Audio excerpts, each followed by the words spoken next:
আসসালামু আলাইকুম রহমতুল্লাহি বারাকাতুহু।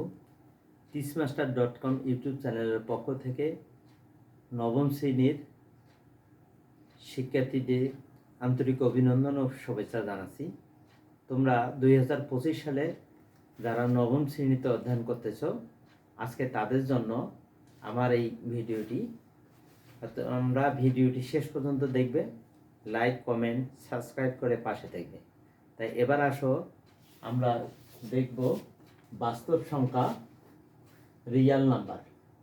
আজকে প্রথম পর্বে তোমাদেরকে দেখাবো 2025 সালে যে গণিত বইটি তোমাদের দেওয়া হয়েছে, এটা অবশ্য এনসিটিভির 2013 শিক্ষাবর্ষ থেকে ছিল। এবারে 2025 শিক্ষাবর্ষের জন্য তোমাদের এই বইটি নির্ধারণ করা হয়েছে এবং এই বইটিতে সূচিপত্র যেটা আছে সেটা আছে, দেখো, অধ্যায় এক অধ্যায় আছে বাস্তব সংখ্যা, পৃষ্ঠা নম্বর 1। 2 অধ্যায় আছে সেট ও ফাংশন, পৃষ্ঠা নম্বর 21। 3 অধ্যায় আছে বীজগণিতীয় রাশি, পৃষ্ঠা নম্বর 43। 4 অধ্যায় আছে সূচক ও লগারিদম, পৃষ্ঠা নম্বর 75। 5 অধ্যায় আছে অধ্যায়ের শিরোনাম হচ্ছে এক চলক বিশিষ্ট সমীকরণ, পৃষ্ঠা নম্বর 93। অধ্যায় 6 আর শিরোনাম আছে রেখা, কোণ ও ত্রিভুজ, পৃষ্ঠা নম্বর 111। অধ্যায় 7 আছে ব্যবহারিক জ্যামিতি, পৃষ্ঠা নম্বর 136। অধ্যায় 8 আছে অধ্যায়ের শিরোনামটা হচ্ছে বৃত্ত, পৃষ্ঠা নম্বর 152। 9 অধ্যায়ে আছে ত্রিকোণমিতিক অনুপাত, পৃষ্ঠা নম্বর 174। 10 অধ্যায় আছে দূরত্ব ও উচ্চতা, পৃষ্ঠা নম্বর 197। 11 অধ্যায়ে আছে বীজ গাণিতিক অনুপাত ও সমানুপাত, পৃষ্ঠা নম্বর 205। 12 অধ্যায়ে আছে 2 চলক বিশিষ্ট সরল সহসমীকরণ, পৃষ্ঠা নম্বর 224। অধ্যায় 13 আছে সসীম ধারা, পৃষ্ঠা নম্বর 249। 14 অধ্যায়ে আছে অনুপাত, সদৃশ্যতা ও প্রতিসমতা, পৃষ্ঠা নম্বর আছে 266। 15 অধ্যায়ে আছে ক্ষেত্রফল সম্পর্কিত উপপাদ্য ও সম্পাদ্য, পৃষ্ঠা নম্বর 285। 16 অধ্যায়ে আছে পরিমিতি, পৃষ্ঠা নম্বর 294। 17 অধ্যায়ে আছে পরিসংখ্যান, পৃষ্ঠা নম্বর 326। এরপরে আছে উত্তরমালা 345, তারপর আছে পরিশিষ্ট 355, আর শেষে আছে স্মরণীয় কয়েকজন গণিতবিদ, পৃষ্ঠা নম্বর 381। এটা তোমাদের সূচিপত্র দেওয়ানো হলো। এবার আসো অধ্যায় 1 বাস্তব সংখ্যা। বাস্তব সংখ্যার ইংরেজিতে বলা হয় রিয়াল নাম্বারস। সংখ্যার ইতিহাস মানব সভ্যতার ইতিহাসের মতোই প্রাচীন। পরিমাণকে প্রতীক দিয়ে সংখ্যা আকারে প্রকাশ করার পদ্ধতি থেকে গণিতের উৎপত্তি। গ্রিক দার্শনিক অ্যারিস্টটলের মতে প্রাচীন মিশরের পুরোহিত সম্প্রদায়ের অনুশীলনের মাধ্যমে গণিতের আনুষ্ঠানিক অভিষেক ঘটে। তাই বলা যায় সংখ্যাভিত্তিক গণিতের সৃষ্টি যীশু খ্রিস্টের জন্মের প্রায় 2000 বছর পূর্বে। এরপর নানা জাতীয় সভ্যতার হাত ঘুরিয়ে সংখ্যা ও সংখ্যারীতি অধুনে একটি সর্বজনীন রূপ ধারণ করেছে। স্বাভাবিকভাবে সংখ্যা গণনার প্রয়োজনে প্রাচীন ভারতবর্ষের গণিতবিদগণ সর্বপ্রথম 0 ও 10 ভিত্তিক স্থানীয় মান পদ্ধতির প্রচলন করেন, যা সংখ্যা বর্ণনায় একটি মাইলফলক হিসেবে বিবেচিত হয়। পরে ভারতীয় ও চীনা গণিতবিদগণ শূন্য, ঋণাত্মক, বাস্তব, পূর্ণ ও ভগ্নাংশের ধারণার বিস্তৃতি ঘটান, যা মধ্যযুগে আরবীয় গণিতবিদগণ ভিত্তি হিসেবে গ্রহণ করেন। দশমিক ভগ্নাংশের সাহায্যে সংখ্যা প্রকাশের কৃতিত্ব মধ্যপ্রাচ্যের মুসলিম গণিতবিদদের মনে করেন। আবার তারাই 11 শতাব্দীতে সর্বপ্রথম বীজগণিতীয় দ্বিঘাত সমীকরণের সমাধান হিসেবে বর্গমূল আকারে অমূলদ সংখ্যার প্রবর্তন করেন। ইতিহাসবিদদের ধারণা খ্রিস্টপূর্ব 500 অব্দের কাছাকাছি গ্রিক দার্শনিকরাও জ্যামিতিক অঙ্কনের প্রয়োজনে অমূলদ সংখ্যা, বিশেষ করে 2 এর বর্গমূলের প্রয়োজনীয়তা অনুভব করেছিলেন। 19বিংশ শতাব্দীতে ইউরোপিয়ান গণিতবিদগণ বাস্তব সংখ্যাকে প্রণালীবদ্ধ করে পূর্ণতা দান করেন।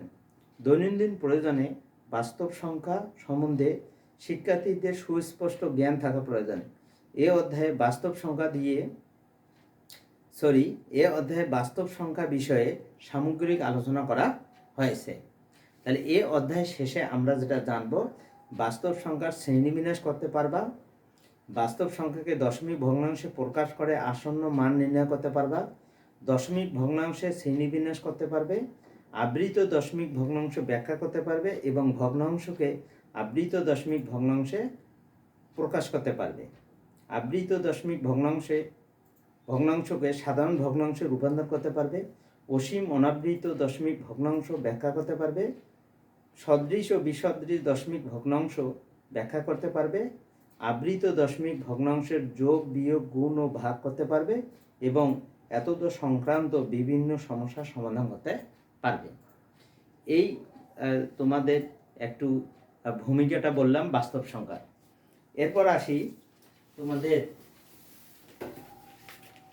এখানে আমি তোমাদের বোর্ডের মধ্যে লিখে দিছি, এটা একটু খেয়াল করবে, বাস্তব সংখ্যার শ্রেণীবিন্যাস। তাহলে আমরা বাস্তব সংখ্যা কি এটা শুনলাম। বাস্তব সংখ্যার শ্রেণীবিন্যাস হচ্ছে ক্লাসিফিকেশন অফ রিয়াল নাম্বার। তাহলে স্বাভাবিক সংখ্যা কোনগুলো? যেমন 1 2 3 4 এগুলো আমরা স্বাভাবিক সংখ্যা বলি, যেটাকে বলা হয় ন্যাচারাল নাম্বার। সাধারণত এই স্বাভাবিক সংখ্যাকে n দ্বারা প্রকাশ করা হয়। স্বাভাবিক সংখ্যা বা ধনাত্মক অখণ্ড সংখ্যা, তাহলে স্বাভাবিক সংখ্যা ধনাত্মক অখণ্ড সংখ্যা যেটা, সেটা হলো 1 2 3 4, এটা হচ্ছে স্বাভাবিক সংখ্যা বা ধনাত্মক অখণ্ড সংখ্যা। এরপরে আসো মৌলিক সংখ্যা। মৌলিক সংখ্যা কাকে বলে তোমরা জানো, এর পূর্বের শ্রেণীতে অনেকবার পড়ছো।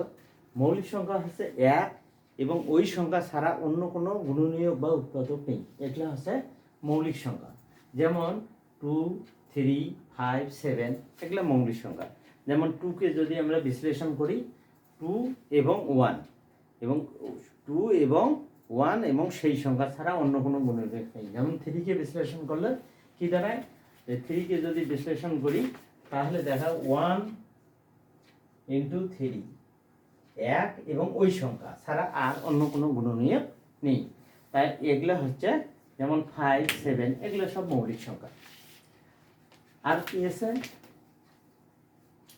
যৌগিক সংখ্যা। তোমরা জানো মৌলিক সংখ্যা বাদে বাকি সবগুলো হচ্ছে যৌগিক সংখ্যা।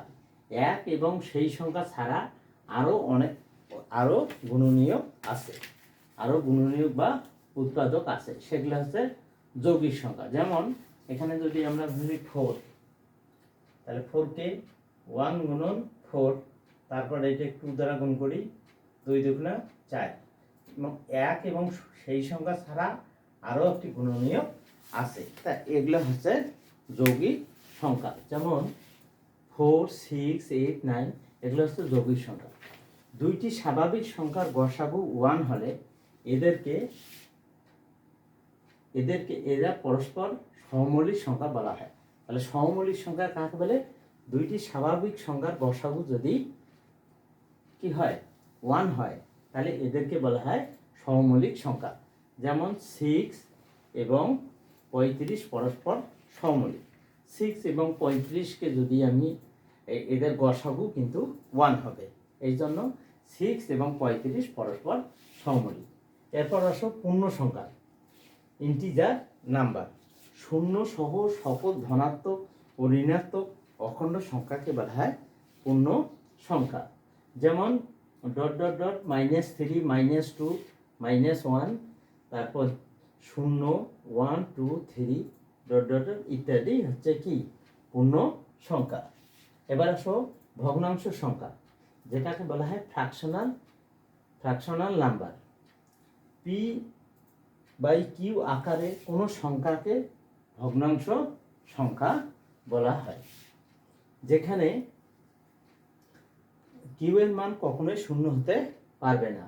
q কিউ এর মান শূন্য হলে এটার মান অসংজ্ঞায়িত হয়ে যায় এবং কিউ এর মান কখনো 1 হতে পারবে না। 1 হলে এর মান বের হবে না এবং কিউ দ্বারা পি নিঃশেষে বিভাজ্য নয়। তাহলে এটা হচ্ছে যেমন 1/2, 3/2, -5/3, 4/6 ইত্যাদি। এগুলা হচ্ছে কি ভগ্নাংশ সংখ্যা। আবার পি লেস দেন কিউ হলে যদি পিটা কিউ এর চেয়ে ছোট হয়, পিটা যদি কিউ এর চেয়ে ছোট হয় অর্থাৎ পি বাই কিউ 1 হয়, তাহলে যদি পিটা কিউ এর চেয়ে কি হয় ছোট হয়, তাহলে ভগ্নাংশটি হবে প্রকৃত ভগ্নাংশ। যেমন 1/2, 1/3, 2/3 এগুলো হচ্ছে প্রকৃত ভগ্নাংশ। আবার পি যদি কিউ এর চেয়ে বড় হয় অর্থাৎ পি গ্রেটার দেন কিউ হলে ভগ্নাংশটিতেও হবে অপ্রকৃত ভগ্নাংশ, যেমন 3/2, 5/3 ইত্যাদি। মূলদ সংখ্যা কাকে বলে? সকল পূর্ণ সংখ্যা ও ভগ্নাংশই হচ্ছে মূলদ সংখ্যা। সকল পূর্ণ সংখ্যা এবং ভগ্নাংশ সংখ্যাই হচ্ছে মূলদ সংখ্যা। তা আমরা মূলদ সংখ্যা জানলাম, তাহলে সকল পূর্ণ সংখ্যা এবং ভগ্নাংশ সংখ্যাই হচ্ছে মূলদ সংখ্যা। যে কোনো মূলদ সংখ্যাকে দুইটি সহমৌলিক সংখ্যার অনুপাত হিসাবে লেখা হয়। যেমন পি বাই কিউ আকারে কোনো সংখ্যাকে মূলদ সংখ্যা বলা হয় যখন পি ও কিউ এর মান হবে পূর্ণ সংখ্যা এবং কিউ কখনোই 0 হতে পারবে না। যেমন 3/1 সমান সমান কত? 3।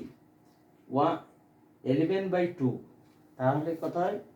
5 × 5। তারপর 5/3 সমান 1.666 ইত্যাদি। এগুলো সবগুলোই কি মূলদ সংখ্যা। অমূলদ সংখ্যা কাকে বলে?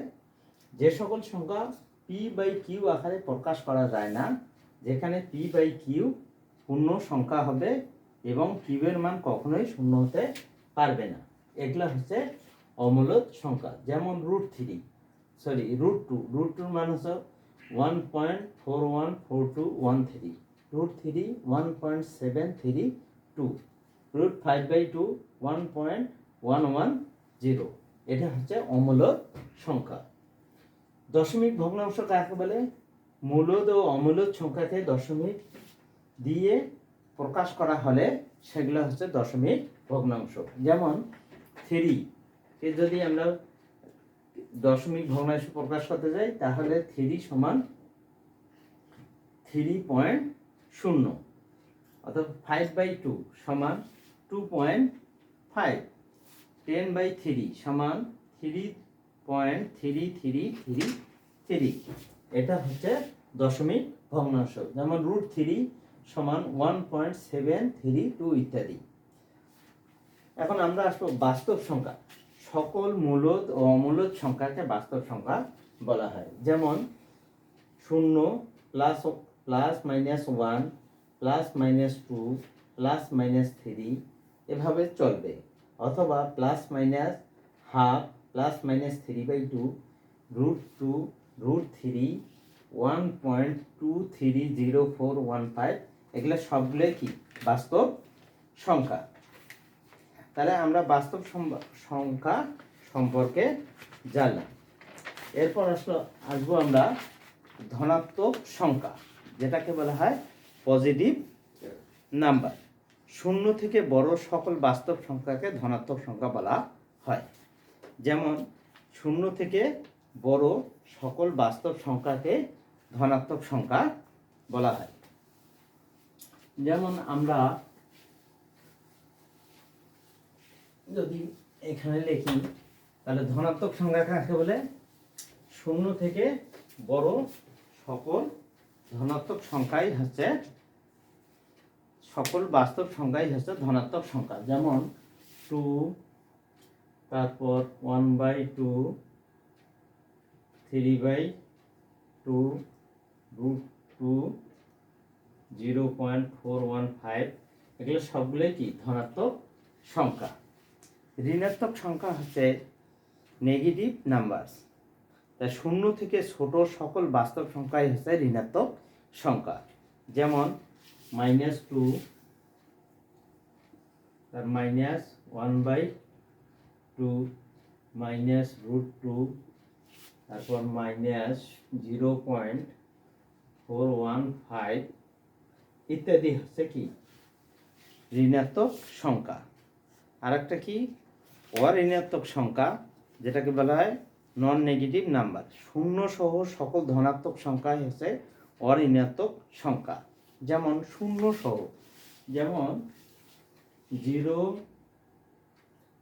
3, হাফ, তারপর 0.612, এগুলাকে বলা হয় অঋণাত্মক সংখ্যা। তাহলে আমরা আজকে বাস্তব সম্পর্কে আমরা ধারণা পেলাম। এরপরে আমরা বাস্তব সংখ্যার শ্রেণীবিন্যাস সম্পর্কে পরের পর্বে আলোচনা করব। তো ভিডিওটি শেষ পর্যন্ত দেখার জন্য তোমাদের ধন্যবাদ। আর লাইক, কমেন্ট এবং সাবস্ক্রাইব করে পাশে থাকবে। পরবর্তী ভিডিও দেখার আবারও আমন্ত্রণ জানিয়ে শেষ করছি। আসসালামু আলাইকুম ওয়া রাহমাতুল্লাহি ওয়া বারাকাতুহু।